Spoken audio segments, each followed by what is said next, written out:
नमस्कार विद्यार्थी मित्रांनो, स्वागत आहे तुमचं राठोड ऑनलाईन अकॅडमीच्या या आपल्या ऑनलाईन प्लॅटफॉर्मवर.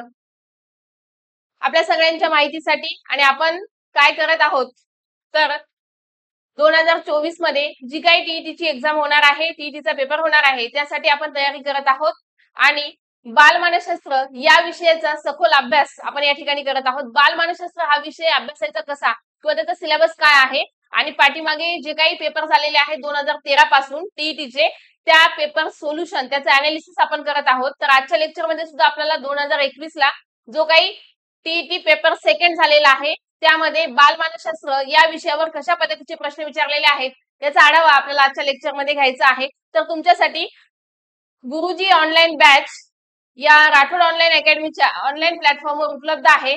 बघा, आपण अभ्यास करत असतो पण आपल्या अभ्यासाला एक जोड म्हणून फक्त आपल्याला कशाची गरज असते तर मार्गदर्शनाची गरज असते आणि हे मार्गदर्शन तुम्हाला या ऑनलाईन टीमद्वारे केले जात आहे. अगदी माफक फी आहे. जे विद्यार्थी पेपर फर्स्ट आणि पेपर सेकंड अशा दोन्ही पेपरचा अभ्यास एकत्रितपणे करू इच्छितात त्यांच्यासाठी जे काही तुमचे सब्जेक्ट आहेत त्या पूर्ण सब्जेक्ट या ठिकाणी या बॅच मध्ये कव्हर केले जातील. पेपर सेकंड असेल किंवा पेपर फर्स्ट असेल आणि बॅचची फीस फक्त 1999 रुपये आहे. तर तेवढ्या फीस मध्ये तुम्हाला ऑल सिलेबस तुमचा जो काही सिलेबस आहे तर तो पूर्ण कव्हर केला जाईल. लाईव्ह प्लस रेकॉर्डेड लेक्चर असतील. ज्यांना बॅच परचेस करायची आहे ते करू शकतात आणि फक्त बालमानसशास्त्र या विषयासाठी 599 रुपयामध्ये तुम्हाला पूर्ण बालमानसशास्त्र हा विषय त्या ठिकाणी शिकवला जाईल. अभ्यास करत असताना मार्गदर्शनाची गरज असते आणि जर आपण कुणाचं मार्गदर्शन घेतलं आणि अभ्यास केला तर नक्कीच आपल्याला यश मिळतं. कारण अभ्यासाला सुरुवात कशी करायची, नेमकी सुरुवात कुठून केली पाहिजे आणि काय अभ्यासलं पाहिजे हे सुद्धा खूप महत्वाचं आहे. अभ्यास तर सगळेजणच करतात पण एक स्ट्रॅटेजी एक प्लॅन असला पाहिजे अभ्यासाचा आपल्या, मग त्यामधून आपल्याला काय होतं तर यश मिळत असतं. जेव्हा आपण स्वतः आपले जे काही स्ट्रॉंग पॉइंट आणि वीक पॉइंट आहेत, आपल्याला काय जमतं आपल्याला काय जमत नाही, आपण काय केलं पाहिजे काय नाही केलं पाहिजे आणि इव्हन जो काही सिलेबस दिलेला आहे टीईटी साठी तो सिलेबस याचा विचार करत असताना आपण काय करायला पाहिजे आणि काय सोडायला पाहिजे हे सुद्धा आपल्या लक्षात आलं पाहिजे. फक्त आपण सिलेबस दिलेला आहे एवढा मोठा आणि त्याचा अभ्यास करायचा, आपल्याला मराठी अभ्यासायचा आहे, त्यामध्ये इंग्लिश अभ्यासायचं आहे, त्याचबरोबर ज्यांचा पेपर फर्स्ट आहे त्यांच्यासाठी परिसर अभ्यास असेल, ज्यांचा पेपर सेकंड आहे त्यांना मॅथ सायन्स पण अभ्यासायचा आहे, ज्यांचा पेपर सेकंड मध्ये सोशॉलॉजी हा आहे, समाजशास्त्र त्याच्यामध्ये इतिहास आहे, भूगोल आहे, अर्थशास्त्र, राज्यघटना असे अनेक विषय आपल्याला अभ्यासायचे आहेत. पण कोणत्या विषयामध्ये काय अभ्यासलं पाहिजे हे सुद्धा आपल्या लक्षात येणं खूप महत्वाचं आहे. हे जर आपण प्लॅन केलं, हे जर आपण ठरवलं कुठला टॉपिक आपण अभ्यासायला पाहिजे आणि कुठला टॉपिक आपण स्किप करायला पाहिजे हे आपल्याला कधी लक्षात येतं जेव्हा आपण जे काही पेपर झालेले आहेत त्या पेपरचं अनालिसिस करतो, आपण क्वेश्चन वाचतो, तेव्हा आपल्या लक्षात येतं की वारंवार कुठल्या टॉपिकवर प्रश्न विचारले जातात आणि पुढेही त्या टॉपिकवर प्रश्न विचारले जातील. या दृष्टिकोनातून आपण अभ्यास करतो. अभ्यास करत असताना काय केलं पाहिजे हे लक्षात येणं खूप महत्वाचं आहे. म्हणजे आपल्याला जर यश मिळवायचं असेल तर आपण स्वतः प्लॅन केला पाहिजे आणि त्या प्लॅन नुसार आपण काय केलं पाहिजे, अभ्यास केला पाहिजे. 2021 ला टीईटीचा पेपर झाला होता आणि त्यामध्ये पेपर सेकंड मध्ये आपला जो काही विषय आहे बालमानसशास्त्र या विषयाशी संबंधित कशा पद्धतीचे प्रश्न विचारलेले आहेत आणि कुठल्या टॉपिकवर विचारलेले आहेत हे आपल्याला आजच्या लेक्चर मध्ये बघायचं आहे. चला तर बघू.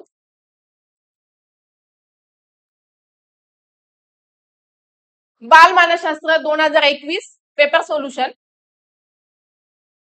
बघा, पहिला प्रश्न काय दिलेला आहे, विशेष गरजा असलेल्या अध्ययनार्थींच्या बाबतीत खालीलपैकी कोणती बाब योग्य आहे. तर विशेष गरजा असलेले जे काही बालक आहेत, आता बालमानसशास्त्र हा विषय अभ्यासत असताना आपण काय केलेलं आहे की बालमानसशास्त्र आणि शैक्षणिक मानसशास्त्र असे त्याचे दोन घटक केलेले आहेत. बघा, शैक्षणिक मानसशास्त्र हा विषय आपण जेव्हा आपण डीएड किंवा बीएड केलेला आहे त्यावेळेस आपण कुठल्या ना कुठल्या तरी सेमिस्टर मध्ये शैक्षणिक मानसशास्त्र हा घटक आपण अभ्यासलेला आहे आणि शैक्षणिक मानसशास्त्र अभ्यासत असताना त्यामध्ये आपण अध्यापन असेल, अध्ययन असेल या घटकांचा सखोल अभ्यास केलेला आहे. पण आता आपल्याला क्वेश्चन जे विचारतात ते थोडे डीप मध्ये विचारतात. अध्ययनावर परिणाम करणारे घटक असतील, अध्यापनावर परिणाम करणारे घटक असतील, ते कोणते आहेत, अध्यापनाची प्रोसेस कशी चालते, अध्ययनाची प्रक्रिया कशा पद्धतीने होते, शिक्षक आणि बालमानसशास्त्राचे प्रश्न सोडवत असताना आपण एक शिक्षक आहोत, ऍज अ टीचर आपण एक शिक्षक आहोत आणि विद्यार्थ्यांच्या दृष्टीने आपण काय करू शकतो, आपण काय केलं पाहिजे अशा पद्धतीने आपण काय केलं पाहिजे, एक विचार त्या ठिकाणी प्रश्न सोडवताना केलं पाहिजे. विद्यार्थ्यांच्या हिताचं जे काही असेल ते शिक्षकाने करायला पाहिजे. म्हणजे विद्यार्थी हा आपला केंद्रबिंदू मानून आपण ते प्रश्न सोडवायला पाहिजे. तशा पद्धतीने जर आपण प्रश्न सोडवले तर नक्कीच आपले प्रश्नाचे उत्तर चुकणार नाही. आणि ऑप्शन इलिमिनेशन करणं खूप महत्वाचं आहे. 4-5 स्टेटमेंट दिलेले आहेत म्हणजे आपल्याला याच्यातलं काहीच माहिती नाही असं नाही. तर जेव्हा आपण ते वाक्य वाचतो तेव्हा ते होकारार्थी आणि नकारार्थी, पॉझिटिव्ह आणि निगेटिव्ह सेंटेन्स आपल्याला त्या ठिकाणी दिलेले असतात. मग त्यामध्ये आपण शोधायचं आहे की कुठल्या वाक्यामध्ये आपल्याला पॉझिटिव्ह असं वाटत आहे आणि कुठलं वाक्य आपल्याला नकारार्थी वाटत आहे. आणि प्रत्येक क्वेश्चन मध्ये जर पेपर अनालिसिस केले तर लक्षात येतं की खालील विधानांपैकी कोणते विधान योग्य आहे, कोणते विधान अयोग्य आहे, कोणते विधान चूक आहे, कोणते विधान बरोबर आहे. अशाच स्वरूपाचे प्रश्न आपल्याला विचारलेले आहेत बालमानसशास्त्र या विषयामध्ये. आणि बालमानसशास्त्र या विषयामध्ये जास्त फोकस कशाला असतो, उपयोजनात्मक प्रश्न. म्हणजे त्या ठिकाणी आपण शिक्षक होण्यासाठी पात्र आहोत का नाही हेच काय करायचं आहे, त्यांना शोधायचं असतं. आणि ते शोधण्यासाठी उपयोजनात्मक प्रश्न आपल्याला त्या ठिकाणी विचारले जातात. आपण एक शिक्षक आहोत आणि आपली काय भूमिका आहे विद्यार्थ्यांच्या बाबतीत हे आपल्याला त्या ठिकाणी मांडता आलं पाहिजे. प्रश्नाच्या स्वरूपात आपल्याला त्या ठिकाणी सांगता आलं पाहिजे. जर आपण तिथपर्यंत विचार करू शकतो की मी एक शिक्षक आहे आणि विद्यार्थ्यांच्या हिताने मी काय केलं पाहिजे, हे विचार जर आपले चांगले असतील किंवा आपण करू शकतो तर आपण शिक्षक होण्यासाठी पात्र आहोत. म्हणून आपल्याला त्या ठिकाणी काय येतं, त्या प्रश्नाचे उत्तर आपले बरोबर येतात. जर आपण शिक्षक होण्यासाठी पात्र नसतील तर विद्यार्थ्यांच्या हिताचं काय आहे किंवा विद्यार्थी कशा पद्धतीने विचार करतात आणि आपण अध्यापन त्यांना कशा पद्धतीने केलं पाहिजे, इव्हन व्यक्तिभेद म्हणजे प्रत्येक विद्यार्थी आपल्या समोर असणारा वेगळा आहे. प्रत्येकाची आकलन क्षमता वेगळी आहे आणि ती शिक्षकांच्या लक्षात येणं खूप महत्वाचं आहे. यासाठीच आपल्याला बालमानसशास्त्र हा विषय अभ्यासावा लागतो. त्याच्यामध्ये आपल्याला चाइल्ड डेव्हलपमेंट म्हणजे बालकाची वाढ कशा पद्धतीने होते, त्याचा विकास कशा पद्धतीने होतो, त्याचबरोबर ते शिकत असताना त्याला कोणकोणते घटक कारणीभूत आहेत आणि आपण अध्यापन करत असताना आपल्याला काय लागतं, अध्यापनासाठी सुद्धा कोणते घटक कारणीभूत आहेत, या सगळ्या गोष्टीचं ज्ञान आपल्या शिक्षकाला असणं खूप महत्वाचं आहे. आणि त्यावरच आधारित हा विषय आहे. बालमानसशास्त्र अभ्यासाचं म्हणजे बालमानसशास्त्र हा विषय खूप मोठा आहे. पण आपल्याला टीईटी साठी काही एवढा सखोल असा त्याचा अभ्यास नाही करायचा. फक्त काही मानसशास्त्रज्ञांचा अभ्यास आपल्याला या ठिकाणी करायचा आहे. जसं की उपपत्तीच्या संदर्भात पॅवलॉव असेल, स्किनर असेल, जे काही ज्यांनी ज्ञानात्मक उपपत्ती मांडलेल्या आहेत. म्हणजे विद्यार्थी कशा पद्धतीने शिकतो, बालक कशा पद्धतीने शिकतो, त्याचा विकास कशा पद्धतीने होतो, त्याला प्रेरणा कुठून मिळते, अवबोध काय आहे, संवेदना काय आहे, संबोध काय आहे, असे छोटे छोटे कन्सेप्ट आहेत ते आपल्याला अभ्यासायचे आहेत. आणि त्यावरच आपल्याला प्रश्न विचारले जातात. बालमानसशास्त्र या विषयामध्ये अगदी कमी कंटेंट म्हणजे थोडासा अभ्यास करून आपण जास्त मार्क्स मिळवू शकतो. कारण या विषयामध्ये एवढं जास्त काही आपल्याला करायची गरज नाही. आपण जर पाठीमागचे PYQ पाहिले तर आपल्या लक्षात येतं असे काही टॉपिक निश्चित आहेत की त्यावर हमखास प्रश्न विचारले जातात. म्हणजे बालमानसशास्त्राचं स्वरूप असेल, व्याप्ती असेल आणि बालकांची वाढ आहे, बालकांचा विकास आहे. बालमानसशास्त्र या विषयामध्ये शैक्षणिक मानसशास्त्रामध्ये अध्ययन, अध्यापन, अध्यापनावर परिणाम करणारे घटक असतील, अध्ययनावर परिणाम करणारे घटक असतील, तर अशा पद्धतीचे काही टॉपिक्स आहेत की त्यावर हमखास प्रश्न विचारले जातात. म्हणजे ते टॉपिक आपण करणं त्या ठिकाणी काय आहे, मस्ट आहे. आपल्याला ते टॉपिक कव्हर करावेच लागतात आणि त्यामधूनच आपल्याला काही प्रश्न काय होतात, आपल्या प्रश्नाची उत्तर बरोबर येतात. आता हा प्रश्न जो विचारलेला आहे त्याचा एरिया कुठला आहे, म्हणजे कशाशी संबंधित हा प्रश्न विचारलेला आहे बघा. विशेष गरजा असलेले अध्ययनकर्त्याच्या बाबतीत खालीलपैकी कोणती बाब. आता विशेष गरजा असलेला अध्ययनकर्ता म्हणजे कोण आहे, तर विद्यार्थी. आता विशेष गरजा असलेला विद्यार्थी कोणता आहे, त्याच्या बाबतीत खालीलपैकी कोणती बाब योग्य आहे असं विचारलेलं आहे. या विद्यार्थ्यांचे वर्तन सर्वसामान्यांसारखे असते. या विद्यार्थ्यांसाठी शाळेतील उपक्रम वेगळे नसावेत. या विद्यार्थ्यांना सर्वसामान्य शिक्षण व्यवस्थेत सामावून घेता येत नाही. या विद्यार्थ्यांसाठी स्वतंत्र व वेगळ्या अभ्यासक्रमाची रचना असावी. आता बघा काय विचारलेलं आहे की कोणती बाब योग्य आहे. आता हे सुद्धा आपण वाचणं खूप महत्वाचं आहे. योग्य का अयोग्य. जर आपल्याला या ठिकाणी योग्य विचारलेलं आहे आणि आपण सिक्वेन्स घेत आहोत अयोग्य कुठला आहे असं जर शोधलं आपण तरी आपल्या प्रश्नाचं उत्तर त्या ठिकाणी चुकू शकतं. आता योग्य काय आहे हे आपल्याला बघायचं आहे. या विद्यार्थ्यांचे वर्तन सर्वसामान्यांसारखे असते. आता विशेष गरजा असलेल्या अध्ययनकर्त्याच्या बाबतीत कोणती बाब योग्य आहे, सर्वसामान्यांसारखे वर्तन असते, बरोबर आहे. या विद्यार्थ्यांसाठी शाळेतील उपक्रम वेगळे नसावेत. आता विशेष गरजा असणाऱ्या बालकांसाठी शाळेतील उपक्रम वेगळे नसावेत असं सांगितलेलं आहे. त्याचबरोबर या विद्यार्थ्यांना सर्वसामान्य शिक्षण व्यवस्थेत सामावून घेता येत नाही. या विद्यार्थ्यांसाठी स्वतंत्र व वेगळ्या अभ्यासक्रमाची रचना असावी. काय योग्य आहे. आता हे या विद्यार्थ्यांचे वर्तन सर्वसामान्यांसारखे असते असं दिलेलं आहे, पण या ठिकाणी नसते. जे विशेष बालक आहेत जे त्यांचं वर्तन सर्वसामान्य बालकासारखं नसतं. म्हणजे हे स्टेटमेंट काय दिलेलं आहे आपल्याला चुकीचं दिलेलं आहे आणि आपल्याला विचारलेलं काय आहे की कोणतं योग्य आहे असं विचारलंय. या विद्यार्थ्यांसाठी शाळेतील उपक्रम वेगळे नसावेत नाही तर असावेत. या विद्यार्थ्यांसाठी जे विशेष बालक आहेत त्यांच्यासाठी शाळेतील उपक्रम वेगळे असायला पाहिजे. या विद्यार्थ्यांना सर्वसामान्य शिक्षण व्यवस्थेत सामावून घेता येत नाही तर घेता येते. म्हणजे काय दिलेलं आहे आपल्याला, हे तिन्ही स्टेटमेंट काय दिलेले आहेत तर निगेटिव्ह दिलेले आहेत. आणि या विद्यार्थ्यांसाठी स्वतंत्र व वेगळ्या अभ्यासक्रमाची रचना असावी, हे अगदी बरोबर आहे. आणि आपल्याला जे बरोबर आहे का तेच विचारलेलं आहे, म्हणजेच आपल्या प्रश्नाचं उत्तर काय आहे, 4 नंबर. अगदी सोपं आहे, कारण प्रत्येक वाक्यामध्ये वरचे जे काय आपण 3 वाक्य पाहिले तर त्या तिन्ही मध्ये काय दिलेलं आहे, निगेटिव्ह म्हणजे काय शब्द त्या ठिकाणी प्रयोग केलेले आहेत. त्यावरून आपल्या लक्षात येतं की हे वाक्य काय आहे तर चुकीचे दिलेले आहेत. आणि आपल्याला शोधायचं काय आहे की कोणतं वाक्य योग्य आहे. या विद्यार्थ्यांसाठी स्वतंत्र व वेगळ्या अभ्यासक्रमाची रचना असावी. हा प्रश्न टीटी पेपर सेकंड 2021 ला विचारलेला आहे. आता तुम्ही बघा पेपर कसा सोडवायचा. Paper second 2021. आता क्वेश्चन जरी मोठा दिसत असेल तर त्यामध्ये काही नाही. आपल्याला काय विचारले की काही जरी आपण अभ्यास केलेला नसेल किंवा आपल्याला त्या कन्सेप्ट बद्दल माहिती नसेल तरी आपण कॉमन सेन्सने हा प्रश्न सोडवू शकतो, म्हणजे उत्तरापर्यंत पोहोचू शकतो. फक्त आपण माइंडसेट आपलं काय असलं पाहिजे की कोणते वाक्य होकारार्थी आहेत, कोणते वाक्य नकारार्थी आहेत. उपयोजनात्मक प्रश्न असतात बालमानसशास्त्रावर. आपला जर कन्सेप्ट क्लिअर असेल तर आपल्याला प्रश्न सोडवताच येतात. पण काही कन्सेप्ट असे असतात की आपल्याला माहिती नसतात, तरी सुद्धा आपण ऑप्शन इलिमिनेशन करून त्याच्यातले वाक्य वेगळे काढून योग्य कोणते अयोग्य कोणते हे जर आपण काढले तर आपल्याला नक्कीच आपण त्या ठिकाणी उत्तरापर्यंत पोहोचू शकतो. त्यानंतर पुढचा प्रश्न बघा. धारणा निरनिराळ्या पातळीवर असू शकते, याबाबत खाली दिलेल्या जोड्या जुळून योग्य जोड्यांचा पर्याय सांगा. आता धारणा म्हणजे काय आहे हे आपल्याला माहित असणं खूप महत्वाचं आहे. आता एखाद्या गोष्टीबद्दल माहिती असणे किंवा त्याचं जाणीव होणे त्याला काय म्हटलेलं आहे, धारणा. आता काय दिलेले बघा, बोधावस्था, उपबोधावस्था आणि अबोधावस्था. आता कुणी सांगितलेलं आहे बरं बोधावस्था किंवा उपबोधावस्थेचं शास्त्र म्हणजे मानसशास्त्र. आपण काय केलेलं आहे, बालमानसशास्त्राचे स्वरूप आणि व्याप्ती यावर एक लेक्चर घेतलेला आहे. आणि पूर्ण मानसशास्त्रज्ञाने मानसशास्त्राच्या व्याख्या काय सांगितलेल्या आहेत हे आपण पाहिलेलं आहे. तर आपण सगळ्यात अगोदर अरिस्टॉटलचा अभ्यास केला. अरिस्टॉटल म्हणजे आत्म्याचे शास्त्र. त्यानंतर मनाचा अभ्यास करणारे शास्त्र म्हणजे मानसशास्त्र, अशी व्याख्या कोणत्या मानसशास्त्रज्ञाने केली तर मॅकडुगल. त्याचबरोबर वर्तनाचे शास्त्र म्हणजे मानसशास्त्र, अशी व्याख्या कोणी केली तर वॉटसन. आणि बोधावस्था आणि उपबोधावस्था याचे अभ्यास करणारं शास्त्र म्हणजे मानसशास्त्र, ही व्याख्या कोणत्या मानसशास्त्रज्ञाची आहे हे तुम्ही मला कमेंट्स बॉक्स मध्ये सांगायचं आहे. कारण आपण त्यावर 2 लेक्चर घेतलेले आहेत, बालमानसशास्त्राचे स्वरूप आणि व्याप्ती. तर बघा, बोधावस्था म्हणजे काय आहे तर काही गोष्टी थोडा प्रयत्न केला तरच आठवतात, काही गोष्टी महत् प्रयासाने आठवतात, काही गोष्टी आपल्याला चटकन आठवतात. आता बोधावस्था म्हणजे काय आहे तर काही गोष्टी आपल्याला चटकन आठवतात, ही काय आहे, बोधावस्था आहे. आणि उपबोधावस्था म्हणजे काय आहे तर काही गोष्टी आपण थोडा प्रयत्न केला तर आपल्याला आठवतात. आणि अबोधावस्था म्हणजे काही गोष्टी महत् प्रयासाने आठवतात. आता बोधावस्था म्हटलं की काय की काही गोष्टी आपल्याला चटकन आठवतात, बोधावस्था त्याला म्हटलेलं आहे.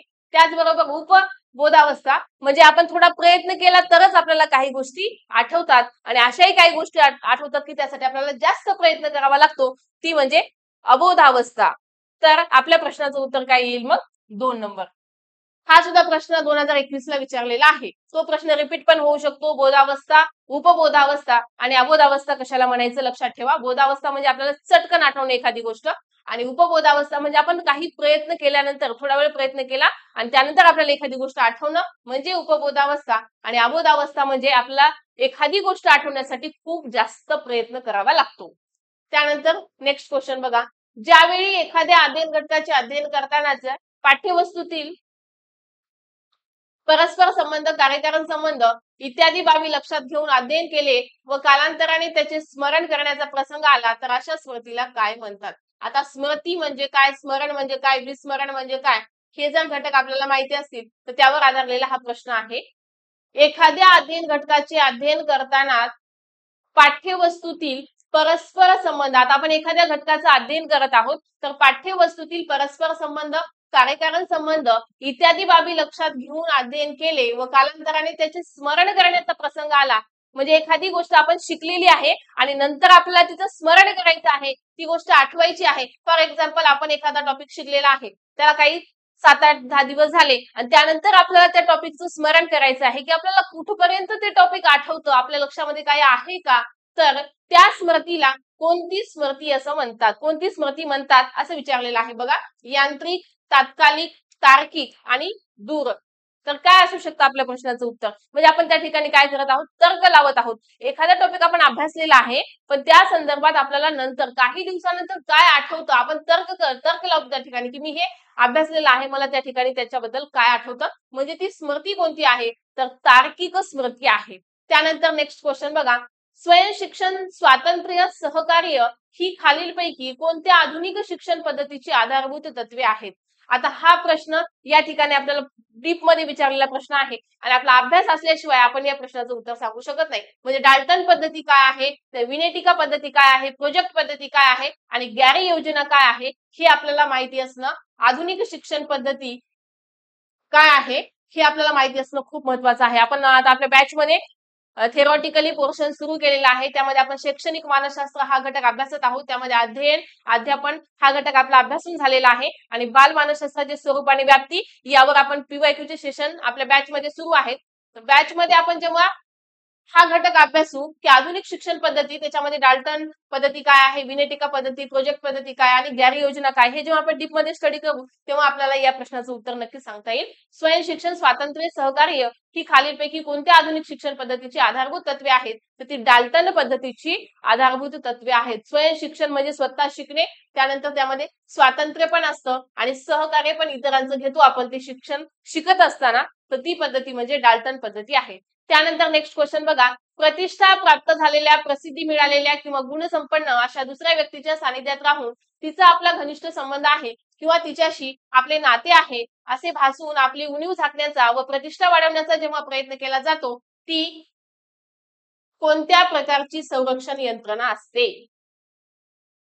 आता संरक्षण यंत्रणेवर विचारलेला हा प्रश्न आहे.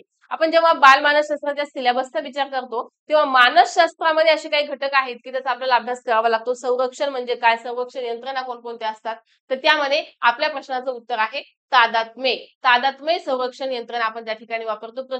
प्रतिष्ठा प्राप्त झालेल्या, प्रसिद्धी मिळालेल्या किंवा गुणसंपन्न अशा दुसऱ्या व्यक्तीच्या सानिध्यात राहून, आता एखाद्या व्यक्तीला प्रतिष्ठा प्राप्त झालेली आहे, प्रसिद्धी मिळालेली आहे, ती गुणसंपन्न व्यक्ती आहे, त्या व्यक्तीच्या सानिध्यात आपण राहायला लागलो आणि तिचा आणि आपला घनिष्ठ संबंध आहे किंवा तिच्याशी आपले काहीतरी नाते आहे असे भासून आपली उणीव झाकण्याचा व प्रतिष्ठा वाढवण्याचा जेव्हा आपण प्रयत्न करतो तेव्हा ती कोणत्या प्रकारची संरक्षण यंत्रणा आहे, तर ती म्हणजे तादात्म्य संरक्षण यंत्रणा आहे. एखादा प्रतिष्ठित व्यक्ती आहे, गुणसंपन्न व्यक्ती आहे, त्याला कुठली तरी पोस्ट मिळालेली आहे, आपण त्याच्या सानिध्यात राहून इतरांशी बोलत असताना आपण त्याचा आणि माझा संबंध आहे, आपण माझं त्याच्याशी काहीतरी नातं आहे असं जेव्हा आपण समोरच्या व्यक्तीला सांगतो आणि आपली प्रतिष्ठा वाढवण्याचा प्रयत्न करतो, असं बऱ्याच वेळा होतं, तर ती संरक्षण यंत्रणा म्हणजे कोणती आहे, तर तादात्म्य संरक्षण यंत्रणा आहे. म्हणजे एखादा प्रतिष्ठित नागरिक आहे, प्रतिष्ठित व्यक्ती आहे, तर त्याचं आपल्याला संरक्षण मिळालं पाहिजे यासाठी आपण त्याच्या सोबत राहतो. तो गुणसंपन्न आहे, सर्वश्रेष्ठ आहे, त्याच्याकडे कुठलं तरी पद आहे, पण आपण त्याच्या सोबत राहिल्यानंतर आपण जेव्हा इतरांशी बोलतो तेव्हा हा याच्याशी माझं काहीतरी नातं आहे असं आपण इतरांना भासून देतो आणि स्वतःची प्रतिष्ठा जेव्हा वाढवण्याचा प्रयत्न करतो त्या ठिकाणी कोणती संरक्षण यंत्रणा असते, तर ती म्हणजे तादात्म्य संरक्षण यंत्रणा आहे. अशा पद्धतीचे प्रश्न तुम्हाला रिपीट होऊ शकतात, त्यामुळे हे प्रश्न तुम्ही परत परत वाचले पाहिजे.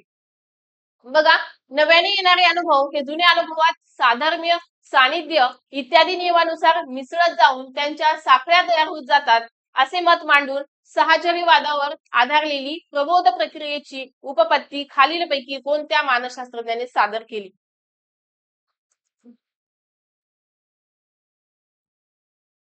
आता नव्याने येणारे अनुभव जुन्या अनुभवात साधर्म्य, सानिध्य इत्यादी नियमानुसार मिसळत जाऊन त्यांच्या साखळ्या तयार होत जातात असे मत मांडले आणि त्यावर काय केलेलं आहे, साहचर्यवादावर आधारलेली प्रबोध प्रक्रियेची उपपत्ती खालीलपैकी कोणत्या मानसशास्त्रज्ञाने मांडली? आता मानसशास्त्रज्ञांचा अभ्यास करणं या ठिकाणी खूप महत्वाचं आहे. त्यामध्ये ही सांगितलेली पद्धती आहे जॉन हर्बर्ट या मानसशास्त्रज्ञांची. म्हणजे आजचे जे काही प्रश्न आहेत 2021 आता पाठीमागे एक लेक्चर आपलं झालेलं आहे 2021च्या PYQचं, त्यामध्ये आपण पेपर फर्स्टचे पण घेतलेले आहेत आणि पेपर सेकंडचे पण घेतलेले आहेत.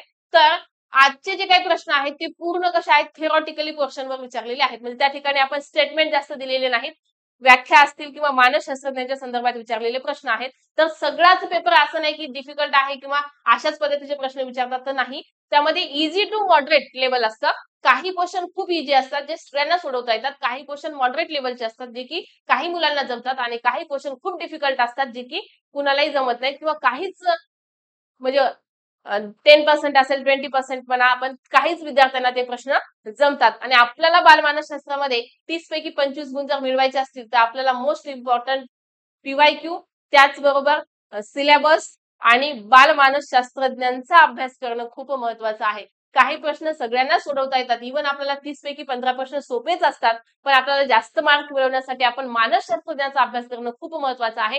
प्रत्येक कन्सेप्ट, प्रत्येक संकल्पनेवर कोणत्या मानसशास्त्रज्ञाचं काय मत आहे हे आपल्याला माहिती असणं खूप महत्वाचं आहे. त्या ठिकाणी आपण स्वतःचं मत काहीच लावू शकत नाही. आता असा जर प्रश्न विचारला तर आपल्याला जर वाटलं की जॉन लॉक या मानसशास्त्रज्ञाने म्हणलं असेल आणि आपण त्याला जर टिक केलं तर आपलं उत्तर त्या ठिकाणी निश्चितच चुकणार आहे. म्हणजे आपण आपल्या मनाने या ठिकाणी काहीच करू शकत नाही. जेव्हा स्टेटमेंट लेवलचे प्रश्न विचारले जातात तेव्हा आपण आपल्या मनाचं निगेटिव्ह कोणते आहेत, पॉझिटिव्ह कोणते आहेत, होकारार्थी वाक्य, नकारार्थी वाक्य त्याला आपण इलिमिनेशन करून आपण उत्तरापर्यंत पोहोचू शकतो. पण असे जर प्रश्न असतील तर त्या ठिकाणी आपल्याला एक्झॅक्ट मानसशास्त्रज्ञाचं मत काय आहे आणि कोणत्या मानसशास्त्रज्ञाचं कोणत्या संकल्पनेशी काय मत आहे हे आपल्याला माहिती असणं खूप महत्वाचं आहे. तरच आपला प्रश्न त्या ठिकाणी सुटतो. तर हे जॉन हर्बर्ट या मानसशास्त्रज्ञांनी सांगितलेलं आहे की नव्याने येणारे अनुभव हे जुन्या अनुभवात साधर्म्य, सानिध्य इत्यादी नियमानुसार मिसळत जाऊन त्यांच्या साखळ्या तयार होत जातात. असे मत मांडून साहचर्यवादावर आधारलेली प्रबोध प्रक्रियेची उपपत्ती खालीलपैकी कोणत्या मानसशास्त्रज्ञाने सादर केली? तर साहचर्यवादी उपपत्ती कुणाची आहे? जॉन हर्बर्ट या मानसशास्त्रज्ञाची आहे. हे आपल्याला माहित असणं या ठिकाणी महत्वाचं होतं. त्यानंतर पुढे बघा, डॉक्टर आर्मस्ट्रॉंग यांनी शास्त्र किंवा विज्ञान या विषयाच्या अध्यापनासाठी आणि विद्यार्थ्यांच्या तर्कशुद्ध विचारांचा विकास होण्यासाठी खालीलपैकी कोणती पद्धती शोधून काढली? आता डॉक्टर आर्मस्ट्रॉंग या मानसशास्त्रज्ञाने कोणती उपपत्ती शोधून काढलेली आहे? खालीलपैकी कोणती पद्धती शोधलेली आहे हे आपल्याला माहिती असणं या ठिकाणी महत्वाचं आहे. बघा एकदम वन लाईनर क्वेश्चन घेणं, 10-15 क्वेश्चन तुम्हाला सांगणं की अरिस्टॉटल तेच प्रश्न की आत्म्याचे शास्त्र कुणा सांगितलेलं आहे? आत्म्याचे शास्त्र म्हणजे काय आहे? तर आत्म्याचे शास्त्र म्हणजे मानसशास्त्रज्ञ मानसशास्त्र अशी कोणत्या मानसशास्त्रज्ञाने व्याख्या केली? अरिस्टॉटल. हे प्रश्न विचारून झालेले आहेत. आता तेच प्रश्न परत विचारणार नाही तुम्हाला. जे डीप मध्ये आहे म्हणजे ज्या मानसशास्त्रज्ञावर आपण जास्त भर दिलेला नाही. 1-2 क्वेश्चन असतात तेही विचारतात एकदम सोपे. पण काही मानसशास्त्रज्ञ आहेत की जे आपल्याला थिओरिटिकली जॉन हर्बर्ट असेल, जॉन लुई असेल, जीन पियाजे असेल, त्याचबरोबर सामाजिक जे काही मनोविश्लेषणाचा सिद्धांत आहे, की हे कोणकोणत्या मानसशास्त्रज्ञांनी मांडलेले आहे, हे आपल्याला माहित असणं या ठिकाणी खूप महत्वाचं आहे. बघा काय विचारलेलं आहे की डॉक्टर आर्मस्ट्रॉंग यांनी शास्त्र किंवा विज्ञान या विषयाच्या अध्यापनासाठी आणि विद्यार्थ्यांच्या तर्कशुद्ध विचारांचा विकास होण्यासाठी खालीलपैकी कोणती पद्धती शोधून काढली? तर ती पद्धती म्हणजे संशोधन पद्धती आहे. आणि संशोधन पद्धतीचा वापर आपण कधी करतो? विज्ञान. आता या ठिकाणी जरी आपल्याला माहिती नसेल, पण काहीच विद्यार्थ्यांच्या लक्षात येतं, सगळ्यांच्या लक्षात येत नाही. आता बघा, डॉक्टर आर्मस्ट्रॉंग यांनी शास्त्र किंवा विज्ञान, आता विज्ञानाच्या संदर्भात आपण जर ऑप्शन पाहिले, तर आपण कुठली पद्धती वापरू शकतो? परिसंवादातून आपल्याला काही साध्य करता येतं का? किंवा व्याख्यान पद्धती आपण विज्ञानाच्या संदर्भात वापरू शकतो का? चर्चासत्र वापरू शकतो का? जर आपल्याला या ठिकाणी विज्ञान नाही, इतिहास हा विषय असला असता, तर आपण परिसंवाद, व्याख्यान आपण विचार केला असता. पण विज्ञान म्हणजे सायन्स दिलेला आहे आपल्याला आणि सायन्स आपल्या सगळ्यांनाच माहिती आहे की सायन्स आपल्याला काय प्रयोगाशिवाय सिद्ध करता येत नाही. त्याच्यामध्ये संशोधन करावं लागतं आपल्याला. त्या ठिकाणी त्यावरून आपण या उत्तरापर्यंत पोहोचू शकलो असतो की संशोधन या प्रश्नाचं उत्तर आहे. म्हणजे डॉक्टर आर्मस्ट्रॉंग या मानसशास्त्रज्ञाने कोणती पद्धती शोधून काढली विज्ञानासाठी? तर संशोधन ही पद्धती शोधलेली आहे. त्यानंतर पुढचा क्वेश्चन बघा, स्किनरच्या मते मुलाचे अध्ययन कच्चे राहण्याचे कारण त्यांचे प्रबलीकरण न होणे या संदर्भात खालीलपैकी कोणते विधान योग्य नाही? आता कोणते विधान योग्य नाही असं विचारलेलं आहे. स्किनरच्या मते, स्किनर हा एक मानसशास्त्रज्ञ आहे. त्याने का बघा आता हे पूर्ण जे क्वेश्चन आहे ते 2021च्या पेपर सेकंड मध्ये विचारलेले आहेत. म्हणजे हा एकच पेपर आहे, वेगवेगळ्या पेपर मध्ये क्वेश्चन नाही आहेत. हे एकाच पेपर मध्ये किती मानसशास्त्रज्ञावर प्रश्न विचारलेले आहेत याचा सुद्धा आपल्याला विचार करावा लागतो. म्हणजे यासाठी आपल्याला मानसशास्त्रज्ञाचा अभ्यास करणं खूप महत्वाचं आहे. प्रबलीकरण न होण्याचे कारण प्रोत्साहनाचा प्रभाव असणे, प्रत्येक विद्यार्थ्यांची अध्ययन क्षमता सारख्या दर्जाची व पातळीची असणे, अध्ययन घटकाच्या सरावाचा अभाव असणे, व्यक्तिगत अध्ययन पद्धतीची सोय केल्यास प्रबलीकरण चांगले होणे. एवढे किचकट शब्द वापरतात. म्हणजे त्या ठिकाणी आपल्याला काय उत्तर असेल, जरी आपल्याला जमत असेल तरी सुद्धा आपण त्या ठिकाणी कन्फ्युजन आपलं होतं. म्हणजे काय योग्य आहे काय अयोग्य आहे. आपल्याला विधान योग्य नाही असं विचारलेलं आहे. बघा, प्रबलीकरण न होण्याचे कारण प्रोत्साहनाचा प्रभाव असणे, हे काय आहे तर बरोबर आहे. प्रत्येक विद्यार्थ्यांची अध्ययन क्षमता सारख्या दर्जाची व पातळीची असणे. अगदी सोपं आहे. आपल्या सगळ्यांना माहिती आहे की प्रत्येक विद्यार्थ्यांची, मी कित्येक वेळा सांगितलेलं आहे आणि कॉमन सेन्स आहे, सगळ्यांना माहिती आहे. प्रत्येक विद्यार्थ्यांची अध्ययन क्षमता सारख्या दर्जाची आणि सारख्या पातळीची असू शकत नाही, कारण प्रत्येक विद्यार्थी हा कसा आहे, वेगळा आहे. त्याची अध्ययन क्षमता वेगळी आहे. हे एवढं जरी आपल्याला माहिती असलं तरी सुद्धा आपल्याला योग्य नाही असं विचारलेलं आहे. म्हणजे हेच आपल्या प्रश्नाचं उत्तर आहे. खालचे ऑप्शन वाचायची सुद्धा गरज नाही, कारण स्टेटमेंट 4च दिलेले आहेत. खाली आपल्याला पर्यायी उत्तर सुद्धा दिलेली नाहीत. म्हणजे काही गोष्टी आपल्याला जर माहिती असतील तर नक्की आपण त्या ठिकाणी उत्तरापर्यंत पोहोचतो. आता एवढा मोठा प्रश्न आहे, एवढे किचकट शब्द त्या ठिकाणी वापरलेले आहेत. हे बघा, प्रबलीकरण आहे, प्रोत्साहनाचा प्रभाव असणे आहे. एवढे शब्द अवघड असून सुद्धा आपल्याला जर थोड्या गोष्टी माहिती असतील तरी सुद्धा आपण काही प्रश्न सोडवू शकतो. तर बघा, प्रत्येक विद्यार्थ्यांची अध्ययन क्षमता सारख्या दर्जाची व पातळीची असणे. तर प्रत्येक विद्यार्थ्यांची अध्ययन क्षमता म्हणजे शिकण्याची क्षमता ही सारख्याच पद्धतीची असते का, तर शक्यच नाही. सारख्या पद्धतीची असते का, तर नाही. हे आपल्याला माहिती होतं, म्हणून काय आहे आपल्या प्रश्नाचं उत्तर 2 नंबर. पुढे काय दिले बघा, अध्ययन घटकाच्या सरावाचा अभाव असणे. आता अध्ययन घटकाच्या सरावाचा अभाव असणे,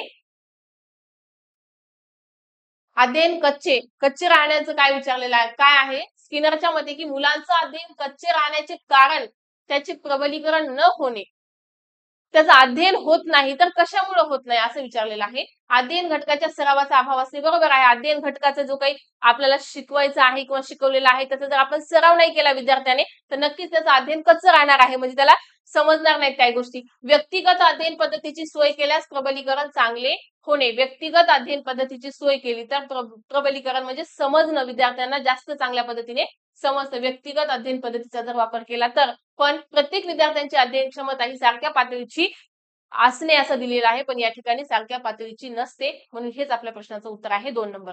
पुढचा प्रश्न बघा, खाली 3 उपागम आणि त्यांच्याशी संबंधित आशयातील फरक दिलेला आहे. त्यांच्या योग्य जोड्यांचा पर्याय कोणता? आता उपागम काय दिलेले आहेत आणि काय दिलेलं आहे पुढे, आशय दिलेले आहेत. तर त्यांच्या जोड्या लावायच्या आहेत आपल्याला. बघा, पॅडागॉगी, अँड्रागॉगी आणि म्युटागॉगी. आता पॅडागॉगी म्हणजे काय, अँड्रागॉगी म्हणजे काय आणि म्युटागॉगी म्हणजे काय, हे आपल्याला माहिती असणे या ठिकाणी महत्वाचं आहे.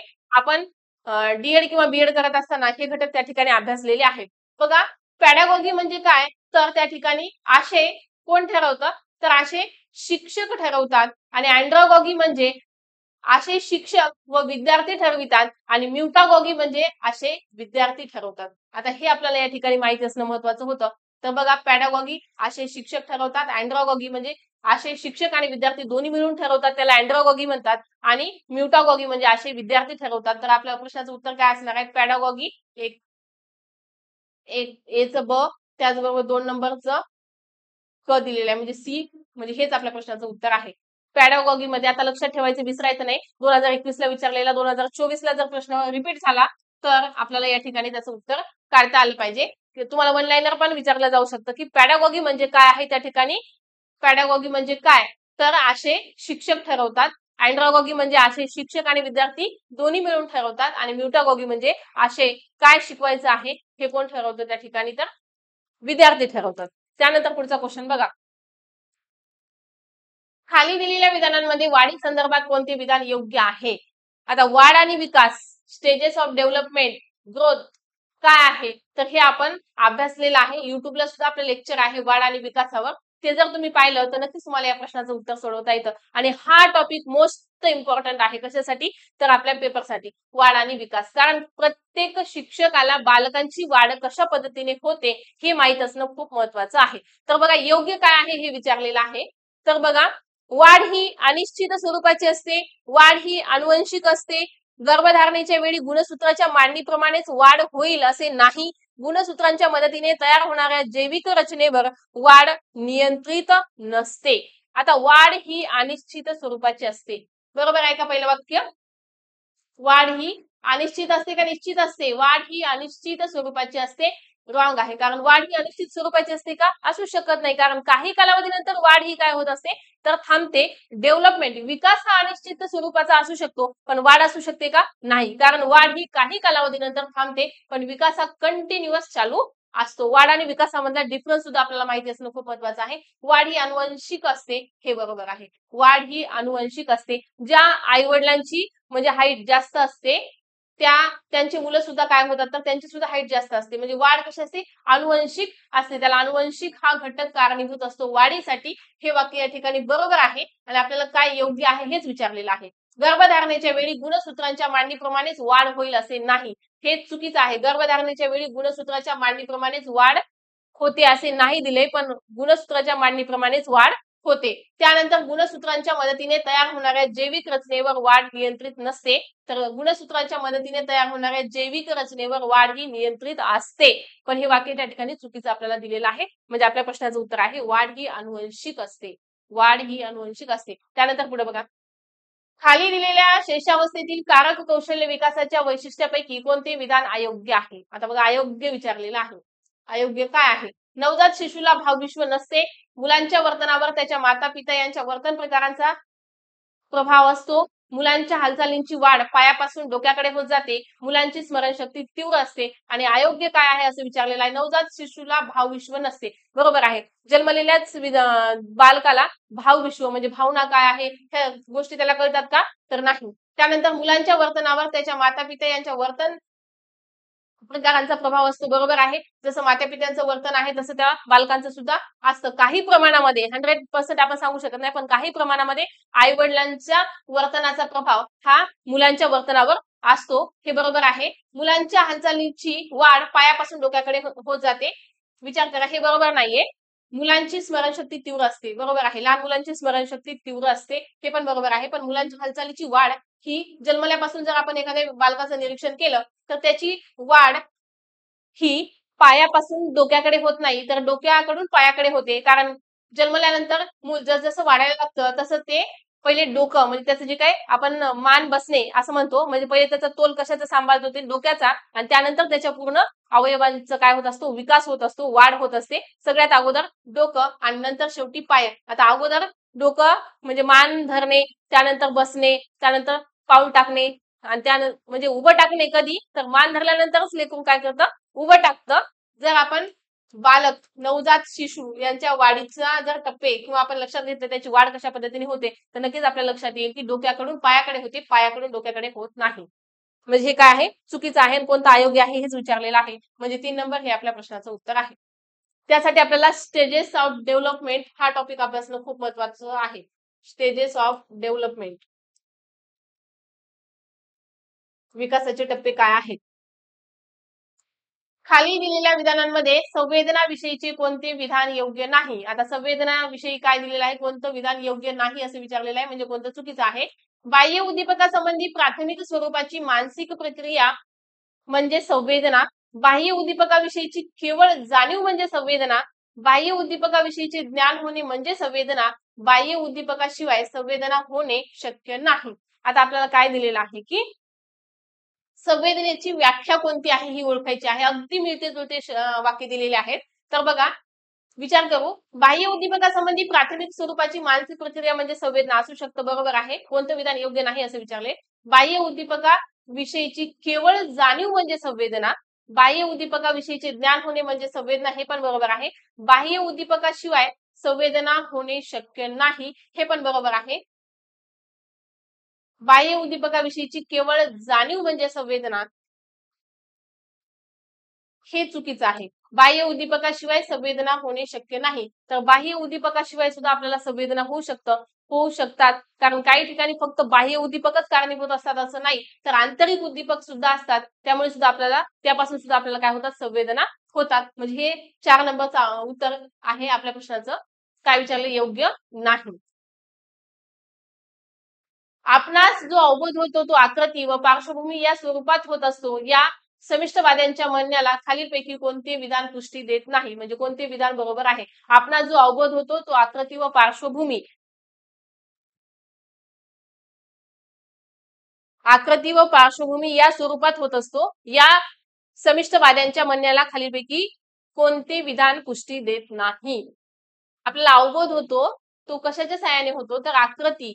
जे काही प्रतिमा आपल्याला तयार होतात आपल्या डोळ्यासमोर आणि आपल्याला त्याचा एखाद्या वस्तूचा अवबोध होतो. बघा ऑप्शन काय दिलेला आहे, संवेदनेला अर्थ लावताना आकृती व पार्श्वभूमी या दोन्ही गोष्टी विचारात घ्याव्या लागतात.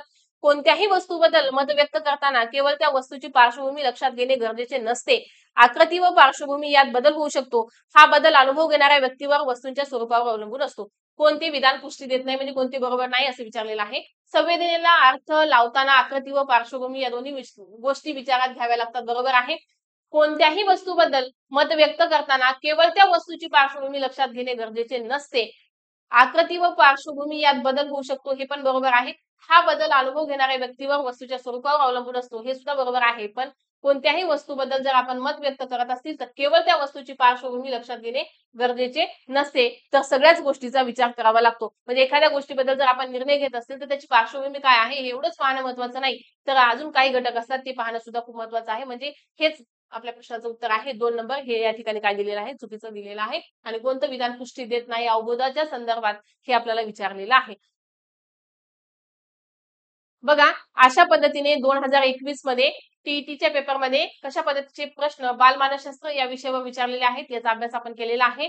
तर हेच प्रश्न जे काही मानसशास्त्रज्ञाच्या संदर्भात आहे ते कदाचित रिपीट पण होऊ शकतात. याचा तुम्ही चांगल्या पद्धतीने अभ्यास करा म्हणजे तुम्हाला पेपरमध्ये त्याचा फायदा होईल. सेशन आवडत असेल तर लाईक करा आणि तुमच्या मित्रमैत्रिणींना शेअर करा जेणेकरून त्यांना सुद्धा या सेशनचा फायदा होईल. धन्यवाद.